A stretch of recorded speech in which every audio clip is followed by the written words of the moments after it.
Nah, kita lagi di part 3, sampai jumpa lagi. Ini di operasi matriks sekarang ya. Jadi sebelumnya kita sudah belajar mengenai matriks hingga di transpose matriks sama matriks. Sekarang di part 3 kita belajar mengenai operasi matriks, penjumlahan dan pengurangan matriks. Kayaknya sekalian akan saya bahas sampai perkalian matriks deh kalau gitu nih. Biar sekalian nih. Penjumlahan matriks, jadi kalau sebelumnya matriks kan ada banyak jenisnya itu. Sekarang kita gimana kalau matriks-matriks itu dijumlahkan atau ditambah. Syaratnya ada, yaitu matriks itu bisa dijumlah kalau ordo matriks itu sama. Jadi kalau bisa yang kita bisa tambahin matriks itu kalau ordonya sama. Terus matriks A dan B kalau ordonya sama bisa kita jumlahkan, hasilnya adalah matriks C, ordonya juga bakal sama. Kalau tadi awal matriksnya 2 kali 2 ditambah 2 kali 2, ya hasilnya juga sama, matriks 2 kali 2. Begitu juga matriks yang lain, misalnya 3 kali 2 ditambah 3 kali 2, matriksnya hasilnya juga sama matriksnya. Itu masalah ordo. Sekarang bagaimana penjumlahannya? Tinggal kita menambahkan si entry-entrynya saja, anggota-anggota yang seletak bersesuaian. Itu kayak ini, AIJ ditambah BIJ, hasilnya adalah matriks C, itu posisinya juga di IJ. Misal, ini posisi baris 1 kolom 1 ditambah posisi 1 kolom 1 matriks B. Hasilnya ya di posisi 1 kolom 1 juga. Ini matriks A tambah B. 2 tambah 8, 10 di posisi ini sama juga. 5 ditambah min 5, 0 di sini juga posisinya. 8 ditambah 3, 11 di sini juga. 1 tambah 2, 3. Itu untuk penjumlahan. Begitu juga A tambah C, tinggal kalian jumlahkan angka-angka yang bersesuaian. Hasilnya tinggal letakkan yang bersesuaian juga. B tambah C juga, nih. Sederhana kan untuk penjumlahan. Selanjutnya, ini ada sifat-sifat operasi penjumlahan matriks. Jadi penjumlahan matriks ini punya sifat. Jadi kalau matriks itu dijumlahkan, misalkan A tambah B itu sama dengan B tambah A, berarti dia bersifat komutatif, bolak-balik. Saya misalkan tadi ini matriks B tambah A, berarti ini tambah ini, hasilnya juga bakal sama aja. Jadi itu maksudnya bersifat komutatif. Dia kalau dibolak-balik ditambah, hasilnya bakal sama. Sedangkan ini yang kedua, dia bersifat asosiatif, artinya A tambah B tambah C, kalian hitung B tambah C-nya dulu, baru habis itu A tambah hasilnya boleh. Atau hitung depannya dulu, A tambah B dulu, baru dapat hasilnya, kemudian ditambah C, sama saja. Atau sekalian prosesnya ketiganya kalian jumlahkan, hasilnya bakal sama. Itu maksudnya asosiatif. Selanjutnya, penjumlahan itu memenuhi unsur identitas penjumlahan. Maksudnya adalah jika suatu matriks ditambahkan dengan matriks 0 atau matriks O nih, 0 semua kan, jadi identitasnya hasilnya bakal dirinya sendiri. Itu maksudnya identitas penjumlahan. Sama kayak di bilangan berlaku juga. Kalau 2 ditambah 0 kan hasilnya tetap saja 2. 0 tambah 2 juga tetap hasilnya 2. Itu maksudnya di identitas penjumlahan. Inverse dari penjumlahan juga ada, yaitu min A. Itu bukan inverse matriks ya, maksudnya lawan, maksudnya ini inverse dari penjumlahan. Inverse matriks belakangan nanti dipelajari kalau sudah selesai operasi matriks ini. Jadi maksudnya matriks lawannya ini A ditambah min A, hasilnya akan jadi matriks 0. Kayak 2 ditambah min 2 atau 2 tambah negatif 2, hasilnya kan 0. Itu sifat operasi penjumlahan matriks. Setelah penjumlahan kita lanjut ke pengurangan. Syarat penjumlahan dan pengurangan kurang lebih sama, yaitu ordonya harus sama. Ordo matriksnya sama, cuma bedanya kita tinggal kurangin aja yang bersesuaian. 2 kayak ini dah. Singkat saja kayak di sini ya, nggak perlu lama. Karena konsepnya sama kayak penjumlahan. Ini 2 kurang 8 min 6, 5 kurang min 5, 5 kurang min 5. Kan jadinya plus. jadinya 0. Salah nih, 10 nih harusnya. Ini salah ketiknya kayak nih. Kurang satunya. 5 dikurang min 5. Kan plus jadinya 10. 8 dikurang 3. Nih 5 cocok. 1 kurang 2 min 1 cocok. Oke. Ini contoh yang lain, 2 kurang min 2, 4. Ini masuk ke benar. 5 kurang 9 min 4, betul. 8 kurang 7, 1.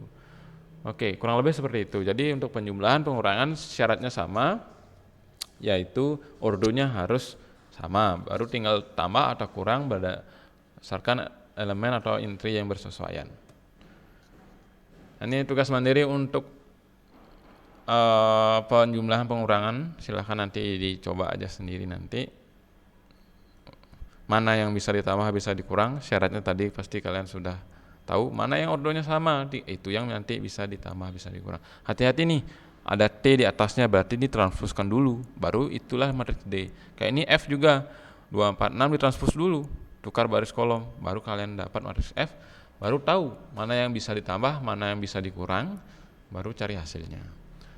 Sedangkan ini soal cerita, seperti tadi di awal di part 1 mungkin saya sudah jelaskan mengenai masalah kontekstual. Nah ini dia soal cerita. Terus kalau tentukan, selesaikan dengan penggunaan konsep matriks ini. Saya percepat biar habis nanti ini sampai di perkalian matriks nih. Selanjutnya tadi kan udah di penjumlahan pengurangan, sekarang perkalian. Perkalian ini berupa perkalian skalar. Perkalian skalar matriks itu dengan suatu bilangan nyata atau bilangan real, suatu konstanta.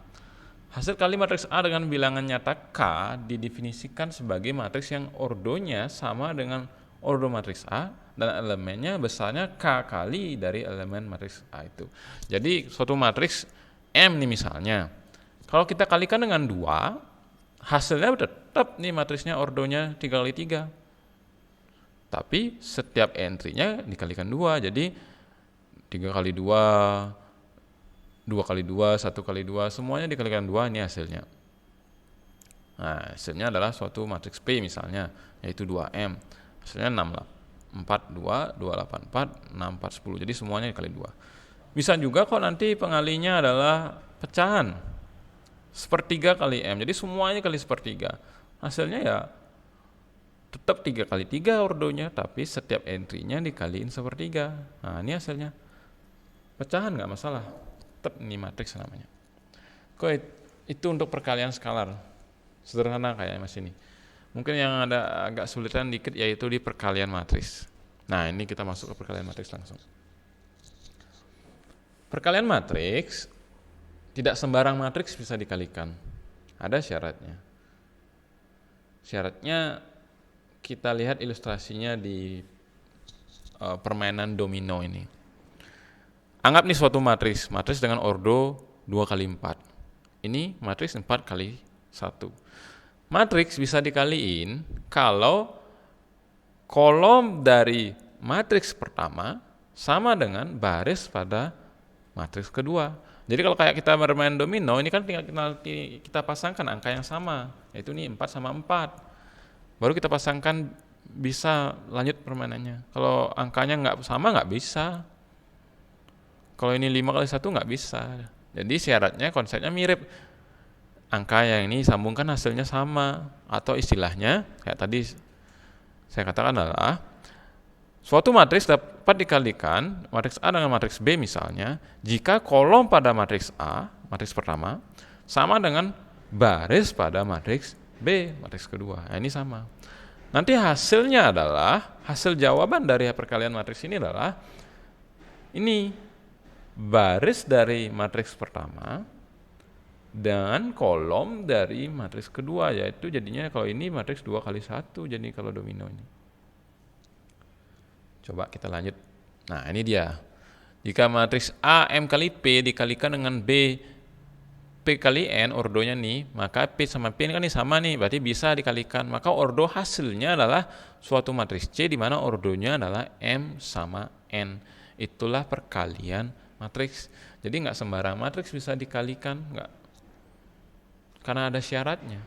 Tidak sembarang matriks bisa dikalikan, hasilnya nggak bisa diperoleh kalau nggak bisa dikalikan. Begitu juga sebenarnya matriks ini punya sifat yaitu dia belum tentu tidak komutatif, atau istilahnya tidak komutatif dia. Kayak tadi kan kalau penjumlahan A tambah B sama dengan B tambah A hasilnya. Tapi kalau perkalian belum tentu. Belum tentu itu artinya bisa jadi kok dalam keadaan tertentu matriks yang istimewa misalnya. Jadi matriks A kali B, kalau dibalik B kali A belum tentu bisa dikaliin. Kan kalau dibalik nih B ditaruh depan, A taruh belakang, nggak nyambung kan ordonya nih, nggak bisa kan jadinya, gitu maksudnya. Dan kalaupun bisa, hasilnya belum tentu sama juga. Jadi dia tidak komutatif. Tapi matriks itu bersifat asosiatif kok. Maksudnya kita bisa kaliin yang belakang dulu kalau ada 3 kayak tadi. Distributif berlaku di sini. Itu maksudnya. Nah, nih perkalian matriks tidak bisa dibolak-balik, A kali B tidak sama dengan B kali A. Itu maksudnya tadi tidak komutatif. Oke, itu masuk perkalian matriks. Gimana proses perkaliannya itu sekarang. Jadi tadi sudah kita pahami mengenai syarat perkalian matriks. Sekarang bagaimana? Jadi kita kalikan nanti baris pertama dengan kolom pada matriks kedua. Nah, ini penjelasannya. Elemen-elemen matriks C itu baris ke I dan sampai kolom ke J dinotasikan hasilnya nih ya. Ini agak rumit bahasanya di sini. Nah, kita coba dari contoh aja. Kayak ini. Contoh A adalah matriks 2 kali 3 dan B 3 kali 4. Nyambung kan? Ini 3, 3. Hasilnya adalah 2 kali 4. Nah, ini dia. P. Bagaimana nih? Baris kali kolom. Jadi kita pisah nih. Saya tandai ya. Kita pisah nih si matriks A menjadi 2 bagian baris dan matriks B menjadi 4 bagian kolom. Nah,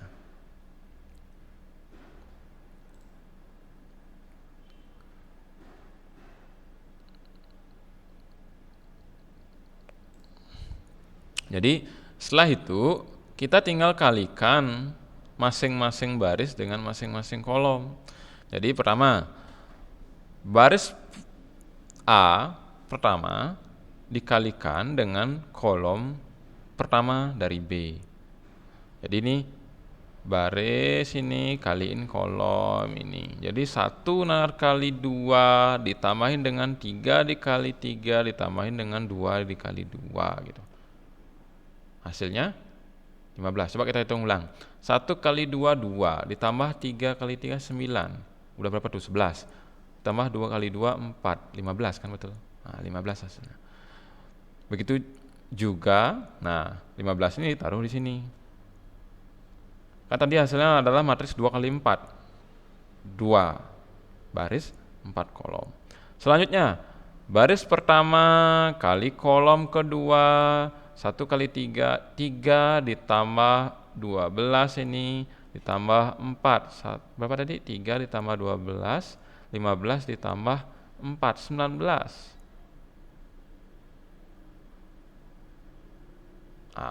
Berarti 3 ditambah 12 tambah 4, 19. Nih, di sini salah nih.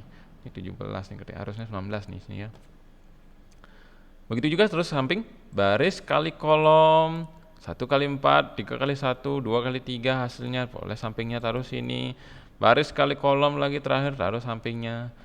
Sudah selesai satu baris, lanjut ke baris kedua. Baris kedua, baris kali kolom lagi, taruh bawahnya sini.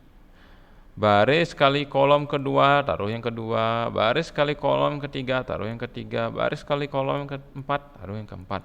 Gitu satu persatu. Nanti kalau masih belajar, mungkin kalian bisa tulis semuanya, hitungannya satu persatu.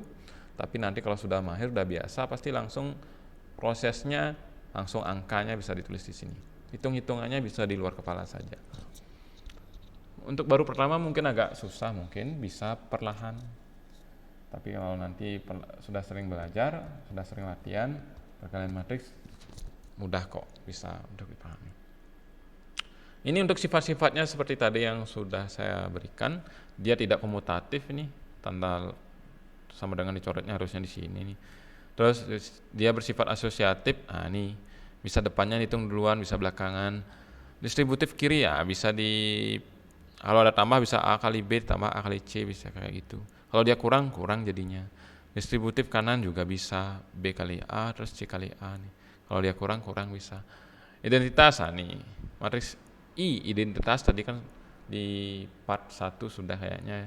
I kali A kali I, matriks identitas itu biasa dilambangkan pakai I ya. Jadi hasilnya adalah sama aja dengan jadinya A gitu. Terus ini harusnya enter nih, di bawah nih ada sifat kelima lagi. K kali A kali B sama dengan KA sama kali B. Sama aja nih. K ini adalah perkalian skalar tadi. Sudah untuk perkalian. Ini untuk tugas latihannya nanti mandiri. Bisa kok nanti kalian cek ini. Mana matriks dari kelima matriks ini yang bisa dipilih dikalikan dengan terhadap matriks G. Matriks G kan udah diketahui nih, matriks 2 kali 3, 2 baris 3 kolom. Berarti pengalinya harus 3, ordonya 3 kali sesuatu.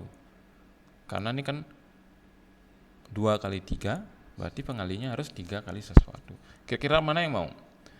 Ini matriks H, ini matriks I, J, K, L. L itu adalah transpose dari G. Silahkan mana yang bisa, habis itu dikalikan dengan proses yang tadi sudah kita bahas. Oke, itu untuk yang pertama. Untuk yang kedua nih ada soal berupa kontekstual, soal cerita mengenai sebuah perusahaan punya cabang 3, nah ini unit handphone, komputer dan sepeda motornya ada berapa, terus ini harga dalam jutaan, berapa total biaya pengadaannya, berarti ini menggunakan konsep perkalian matriks. Tinggal kalian buat matriks ini yang pertama, ini matriks yang kedua, hitung kalikan hasilnya, dapatlah total dari biaya pengadaan di setiap cabang. Silahkan dicoba. Kalau ada permasalahan bisa ditanyakan di kolom komentar. Sekarang pembahasan kita dari awal matriks part 1, 2, 3. Untuk part pembahasan selanjutnya nanti mengenai determinan dan inverse, mungkin selanjutnya saya akan coba buat lagi kalau sudah ada waktu senggang untuk membuat videonya. Sekian dulu, kalau ada kesalahan mohon maaf, mohon permaklumannya. Terima kasih. Semoga semua dalam keadaan sehat selalu di masa pandemi ini.